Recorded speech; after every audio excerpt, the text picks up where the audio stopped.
Dental care multi speciality and implant centre doctor Salim Malik की जानिब से रोजाना मुफ्त चेकअप।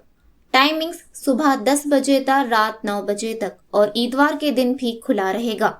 बामुकाम क्लॉक टावर बिसाइड रहमत मस्जिद HR complex first floor SBI main branch road महबूब नगर।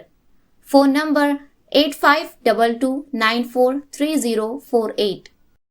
अस्सलाम वालेकुम नाज़रीन, NH TV में आप सभी का इस्तकबाल है।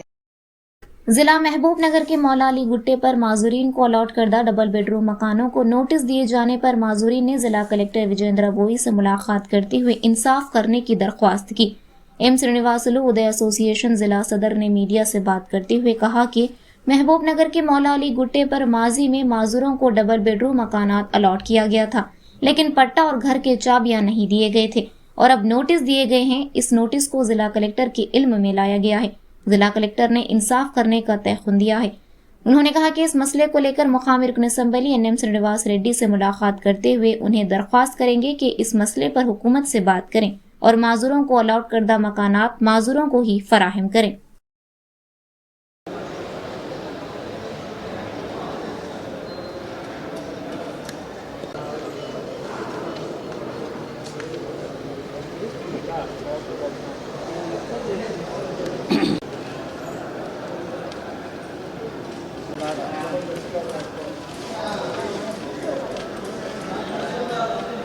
पटकोट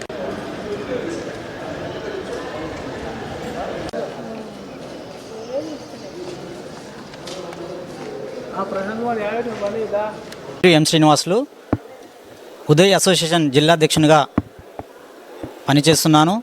ఇక్కడ ముఖ్యంగా ఈరోజు మీడియా సమావేశం ఎందుకొరకు ఏర్పాటు చేయడం అంటే ముఖ్యంగా మహబూబ్నగర్ జిల్లాలోని మౌలాలిగుట్టలో దివ్యాంగులకు గతంలో ఇండ్లు కేటాయించారు, కానీ పట్టాలు ఇవ్వలేదు, అక్కడ తాళం చెవులు కూడా ఇవ్వలేదు, కానీ దివ్యాంగులకు మాత్రం నోటీసులు ఇవ్వడం జరిగింది। ఆ విషయమే గౌరవ కలెక్టర్ గారికి కలిసి కలెక్టర్ గారి దృష్టికి తీసుకెళ్ళడం జరిగింది। కలెక్టర్ గారు తప్పకుండా దివ్యాంగులకు న్యాయం చేస్తామని హామీ ఇచ్చారు। మీకు ఎలాంటి ప్రాబ్లం లేకుండా ఇప్పుడు గతంలో ఇందిరమ్మ ఇండ్ల కింద 6600 ఇట్లా శాంక్షన్ అయినందుకు వికలాంగునికి రిమార్కులు అట్లా పెట్టడం జరిగింది। ఆ విషయం అన్ని పరిశీలన చేసి తప్పకుండా మీకు న్యాయం చేస్తామని గౌరవ కలెక్టర్ గారు చెప్పడం జరిగింది। గౌరవ ఎమ్మెల్యే గారికి ఇట్లా ప్రభుత్వం దృష్టికి తీసుకెళ్ళమని ఎమ్మెల్యే గారికి కూడా చెప్తాం మేము। ముఖ్యంగా దివ్యాంగులకు కనీసం ఆ ఇల్లు ఆస్తి అంతస్తులు లేకున్నా కనీసం ఆ ఇల్లు ఉంటేనన్నా పిల్లనిచ్చే పరిస్థితి ఉంటుంది। బయట ఉన్న చాలామంది సకలాంగులకు పిల్లనిచ్చే పరిస్థితి లేదు, కానీ దివ్యాంగుల పరిస్థితి ఇంకా చాలా ఘోరంగా ఉంది।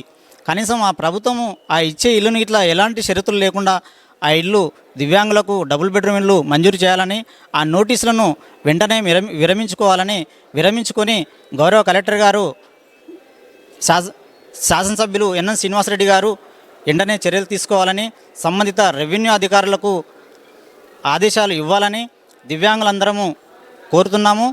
దాంతోపాటు ముఖ్యంగా రెవెన్యూ డిపార్ట్మెంట్లో పనిచేసే అధికారులకు VROలకు చాలామందికి డబుల్ బెడ్రూమ్ ఇల్లు కూడా వచ్చినాయి వాళ్ళ ఫ్యామిలీలో, కానీ వికలాంగులకే నోటీసులు పంపించడం చాలా ఆశ్చర్యకరంగా ఉంది। దీన్ని మేము తీవ్రంగా ఖండిస్తున్నాము। అందుకే జిల్లా కలెక్టర్ గారి దృష్టికి తీసుకెళ్ళినాము। వారు కూడా సానుకూలంగా స్పందించి న్యాయం చేస్తామని హామీ ఇచ్చారు। గౌరవ శాసనసభ్యులు NN శ్రీనివాసరెడ్డిని ఇట్లా కలిసి త్వరలోనే కలుస్తాము। हमारे चैनल को लाइक कीजिए, शेयर कीजिए और सब्सक्राइब करना ना भूलें।